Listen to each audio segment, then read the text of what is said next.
Es viernesito al fin. Pues justamente este es el video que les tenía pendientes. Es con respecto a la actividad 4 en la cual realizamos el análisis por Kirchhoff. En este caso vamos a obtener los valores de los resistores y el cálculo de la potencia disipada. Entonces por eso les estoy grabando este videito para que ya tengan disponible el video para su práctica.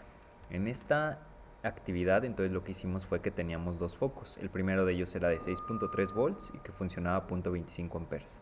Y el segundo de ellos era de 2.2 y funcionaba también a 0.25 amperes. Acuérdense que podían ser 0.25 amperes o 250 miliamperes. Son cantidades equivalentes, ¿sale? Entonces, ya el análisis nos decía que podíamos conectar los dos focos en dos ramas, cada uno con un resistor para que funcionaran correctamente. Entonces nosotros llegamos justamente a este circuito, en donde teníamos la fuente de 8 volts, teníamos los dos foquitos y los dos resistores que estamos utilizando y que calculamos también a lo largo de la clase. Pero entonces ahorita no tenemos el valor de esos resistores. Lo que quiero saber es identificar cuál va a ser su valor para que los focos funcionen correctamente. Entonces va a ser indiferente si nosotros conectamos antes o después del foco esos resistores. Nosotros podemos tener este circuito y es correcto, pero también puedo tener un circuito de esta forma. Y si se dan cuenta, ahora tengo el resistor primero y luego el foco y no pasa absolutamente nada porque están en la misma rama. Van a funcionar bien y no va a importar si primero coloco el foco y después el resistor o si lo hago al revés, entonces no pasa nada. De igual forma de este lado, yo podría colocar primero el resistor y luego el foquito, pero pues no va a haber ningún problema. Por eso, a lo largo de la práctica, utilizamos este último circuito que les estoy mostrando, en donde en la primera rama está primero el resistor y luego el foco abajo, pero en la segunda rama, si se dan cuenta, está primero el foco y abajo ya está ese resistor. Y no pasa absolutamente nada, o sea, es correcto, es válido y no va a funcionar. Entonces, ahora sí, vamos a lo que necesitábamos para el análisis de Kirchhoff. Pues nos decía que debíamos de identificar el valor de esos resistores para que ambos focos trabajaran con respecto a sus especificaciones técnicas. Y pues teníamos que ir al análisis de Kirchhoff. Entonces, ahorita lo primero que teníamos que hacer era analizarlo o identificar los nodos. Entonces, yo aquí les puse A, B, C y D, pero entonces vamos a identificar los nodos en todas estas ramas del circuito. El primero que voy a identificar es este, el nodo A. El nodo A, acuérdense que los nodos en realidad son la interconexión de los diferentes elementos. Entonces, en todo este nodo estoy conectando la fuente, un resistor y el foquito 2. Voy a tener el nodo B, que va a ser en realidad todo este, que nada más es la interconexión entre el resistor 1 y el foco 1. Para el caso del nodo C, pues voy a tener de este lado entre el foco y el resistor el nodo C. Y finalmente, hasta acá abajo, el nodo D, en donde ya es la conexión de la fuente de poder de 8 volts con el foco 1 y con el resistor 2. Una vez que ya identificamos todos esos elementos, los nodos, pues en lugar de colocarlos así tal cual, marcando la totalidad de la rama, no es rama, es en realidad la parte que considera el nodo, pues yo lo puedo colocar nada más como un puntito o como ahí lo tengo indicado con ese circulito de diferente color con la letra que le corresponde a cada nodo. Ahora sí, voy a comenzar como primer paso planteando las corrientes para cada uno de los elementos que yo tengo dentro del circuito. Entonces, planteo nada más la corriente total, que va a ser la que me va a entregar la fuente de poder hacia todo el circuito, me va a alimentar todo el circuito. Voy a colocar esta corriente y subíndice R1 porque es la corriente que le corresponde al resistor 1, la corriente que le corresponde a ese foco número 2. Acuérdense que siempre que planteamos corrientes también tengo que plantear la dirección en la cual circula esa corriente, ¿sale? Voy a tener también esta corriente en el foco 1 y finalmente esta corriente en el foco 2. Y así ya tengo para todos mis elementos ese valor de corriente eléctrica, ¿sale?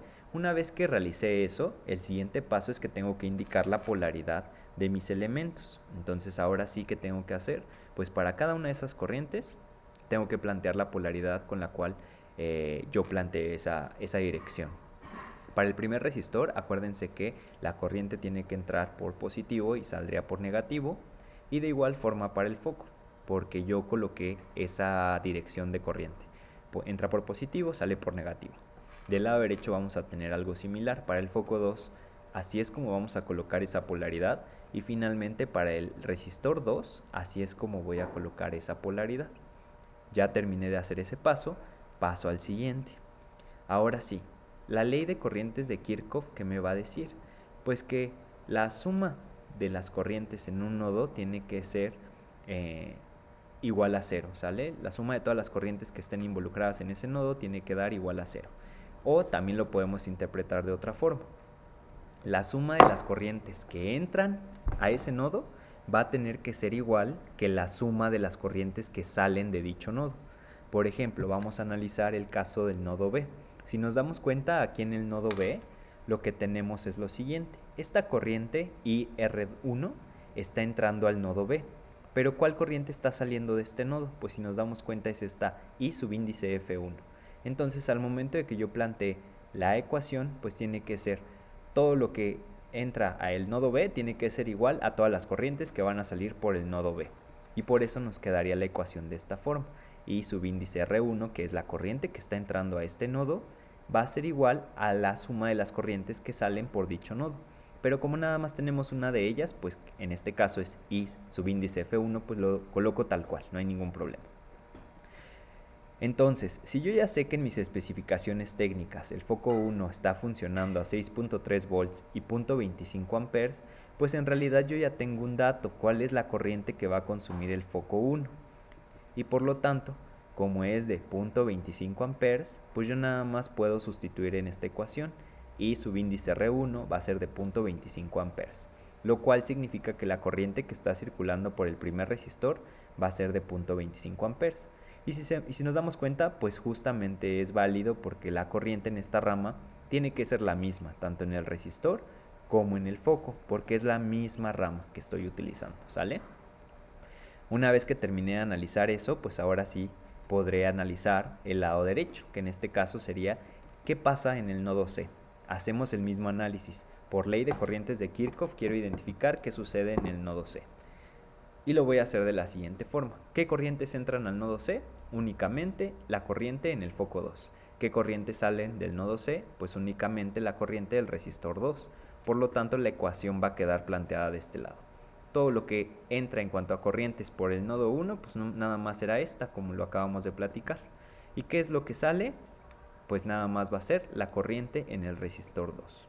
Así es como me quedaría la ecuación.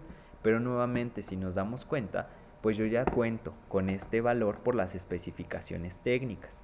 Yo ya sé que la corriente que me va a consumir el foco 2 va a ser de 0.25 amperes.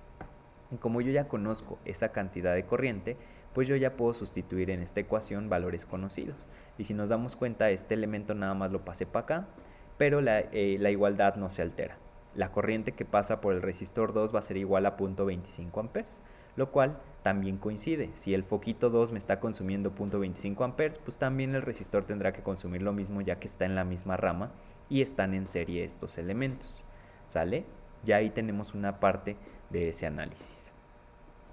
Pero ahora sí, si me voy a analizar el nodo A, ¿qué sucede?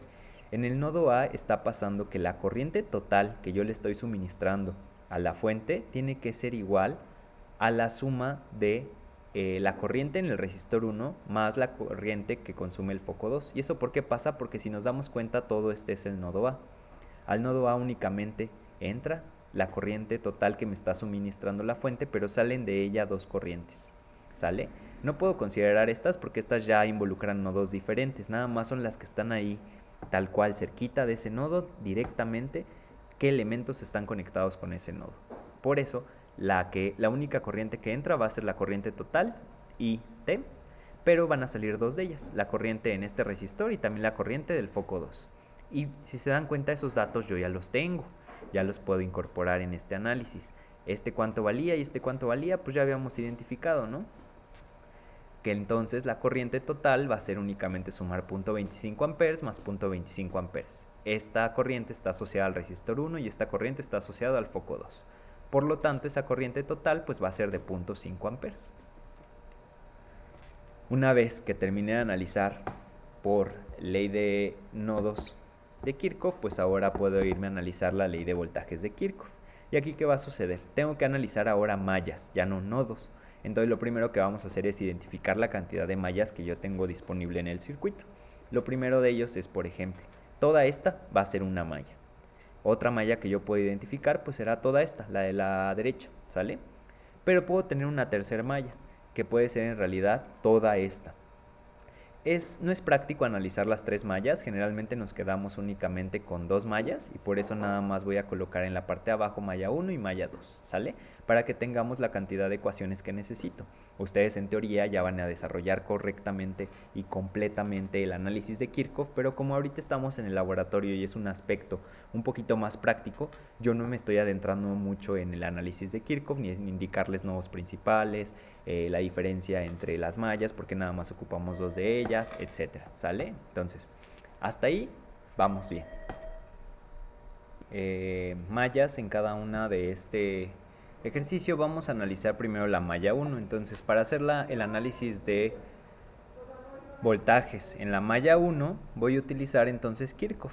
Lo que vamos a hacer para la malla 1 es que yo voy a empezar en cualquiera de los puntos que incluya esta malla, que es esta trayectoria que estoy indicando con el puntero, y lo que voy a hacer es voy a empezar en cualquiera de estos puntos. Voy a empezar en este caso en el extremo inferior izquierdo, en donde dice M1. Ahí voy a empezar a analizar esta malla. Ustedes pueden hacer este análisis en cualquier sentido. Puedo comenzar yéndome hacia arriba o puedo comenzar hacia la derecha y va a ser exactamente lo mismo. La ecuación que vamos a obtener tiene que ser equivalente a la que ahorita yo voy a obtener. Entonces, ¿qué es lo que voy a hacer? Empiezo en este punto y me muevo hacia arriba. ¿Qué signo voy a encontrar? Un signo negativo que está asociado al voltaje de la fuente. Por lo tanto, al momento de que yo coloque el primer elemento de esa ecuación, tiene que ser menos el voltaje de la fuente. Termino de analizar este elemento y continúo la trayectoria. No encuentro nada hasta que llego a este elemento. El primer signo que encuentro es un positivo y este va a ser el resistor número 1. Por lo tanto, el voltaje que voy a anotar tiene que ser más el voltaje asociado al resistor 1, como aquí apareció. Una vez que terminé de analizar este elemento, continúo la trayectoria, llego un signo más y ahora el voltaje que voy a colocar tiene que ser el asociado al foco 1. Por lo tanto, coloco más VF1. Termino de analizar este elemento, continúo sobre esa malla y llego al punto inicial. Como ya llegué al punto inicial, ya nada más tengo que colocar igual con 0, debido a que eso nos dice la ley de voltajes de Kirchhoff. La suma de voltajes en una malla tiene que ser igual a 0. Así es como va a quedar esta ecuación. Pero ahora, de las clases anteriores, nosotros ya sabíamos que en los resistores podemos ocupar la ecuación de Ohm, en donde el voltaje en dicho resistor va a ser igual a R por I, es decir, viva la reina Isabel, ya lo habíamos platicado. Entonces el voltaje en el resistor 1 va a ser igual al resistor 1 multiplicado por la corriente que circula por él. ¿Cómo va a quedar entonces esto? Pues yo ya sé que mi ecuación quedaría de la siguiente forma. Este elemento pues lo voy a colocar tal cual, menos VF, más, y ahora en lugar de colocar el voltaje en el resistor 1 voy a colocar la ecuación de Ohm que incluye al resistor por la corriente que circula por dicho resistor. Y el último elemento lo voy a dejar tal cual, más VF1, que es el elemento que coloco acá, igualado con 0 porque eso es lo último que yo tenía. Y eso es todo. Si continúo trabajando con esta ecuación, aquí nada más pues les indiqué, ¿no? En highlight cuáles son los elementos que son equivalentes. En este caso el voltaje en el resistor 1 tiene que ser igual a R por I y cómo lo sustituí en la ecuación que teníamos originalmente. Si continúo trabajando con esa ecuación, pues de esta ecuación yo puedo despejar R1 porque no conozco cuál es la cantidad o el valor de dicho resistor y es lo que yo quiero encontrar. Por eso, al momento de despejar, pues primero los dos elementos que tengo aquí, tanto el voltaje en el foco 1 como el voltaje de la fuente, los voy a pasar del otro lado de la igualdad. Y finalmente, como al resistor 1 le está afectando o está también multiplicando en este caso la corriente en el resistor 1, pues va a pasar del otro lado dividiendo. Por eso la ecuación que tengo aquí ya es la que estoy utilizando y que por lo tanto fue la que pusieron en la práctica para que ustedes, y en la clase fue la que utilizamos para obtener el valor en dicho resistor. Entonces ya nada más si se acuerdan, en clase lo que hicimos fue sustituir. ¿Cuál era el voltaje en la fuente? Pues era de 8. ¿Cuál era el voltaje en el foco 1? De 6.3 porque era un dato de la especificación técnica, dividido entre la corriente en el resistor 1 que era de 0.25 amperes. Por lo tanto, el resistor 1 nos quedaba de 6.8 ohms. Esa era la respuesta final. De ahí viene. Una vez que obtenía cuál era el valor en el resistor 1, por ley de voltajes de Kirchhoff ahora iba a analizar otra de las mallas. Pero en este caso no iba a analizar la malla 2, me iba a ir directamente a la malla 3, que era analizar toda la trayectoria externa, ¿sale? Lo cual es válido, no pasa nada, o sea, el análisis va a quedar correcto. Entonces, si analizo la malla 3, pues nuevamente voy a empezar en esta parte de la malla. Empiezo aquí, sigo esta trayectoria, llego al signo negativo, y este signo negativo va a estar asociado al voltaje de la fuente, por eso coloco menos VF. Una vez que termino de analizar este elemento, continúo la trayectoria, continúo hasta acá porque ahora es la malla 3 la que estoy analizando, llego aún más y ahora el voltaje que voy a colocar es el asociado al foco 2, por eso queda más VF2. Una vez que termino de analizar el foco 2, continúo la trayectoria, llego a un signo positivo, pero ahora tengo el resistor 2. Por lo tanto voy a colocar más el voltaje asociado al resistor 2 y me quedaría más VR2. Termino de analizar este elemento, continúo la trayectoria y llego al punto inicial. Como llegué al punto inicial, ya nada más igualo con 0. Voy a hacer exactamente el mismo procedimiento que realicé para la malla 1, en donde yo sé que en el resistor, ¿qué pasa? La ecuación de Ohm. El voltaje en el resistor 2 tiene que ser igual a R2 por la corriente que circula por él. Viva la reina Isabel, acuérdense. Entonces, ahora en esta ecuación, en lugar de colocar VR2, lo que voy a colocar es esa ecuación de Ohm. ¿Y cómo me quedaría? Me quedaría de la siguiente forma. Estos dos elementos quedan tal cual, los tenía, pero ahora en lugar de colocar V de R2, voy a colocar R por I, como lo tengo aquí. Si se dan cuenta, todos esos elementos que están en highlight ahorita son equivalentes. Es el voltaje en el resistor 2 es igual a esto, que es la ecuación de Ohm, y pues nada más cuando lo sustituí en la ecuación de la malla. Una vez que tengo esta última ecuación, pues ya nada más despejo R2 porque no lo conozco, no sé cuál es el valor que yo tengo que colocarle en el resistor 2 para poder completar en este caso el diseño del circuito. Al despejarlo, pues de aquí estos dos elementos van a pasar del lado contrario con la operación opuesta. Si estaba sumando va a pasar restando y si está restando va a pasar sumando. Por eso me queda esto en el numerador. Finalmente, como IR2 está multiplicando al R2, pues va a pasar dividiendo. Me queda esta ecuación y fue la que utilizamos en clase para poder justamente concluir que al sustituir VF iba a ser el voltaje de la fuente, que son 8 volts, el voltaje en el foco 2 de operaciones de 2.2, lo pongo aquí, y la corriente en el resistor 2 ya la obtuve del análisis previo que había hecho y me quedaba de 0.25. Y pues ahí el resistor 2 vale 23.2 ohms. De ahí salen esos dos valores. Y pues aquí va a terminar el análisis de por Kirchhoff, porque lo siguiente ya es identificar a qué potencia necesito considerar los resistores para garantizar el funcionamiento del circuito, y esto ya lo habíamos hecho en clase. Entonces pues no hay ningún problema, espero que todo quede bien, les subí los archivos, cualquier cosa me dicen. Nos vemos.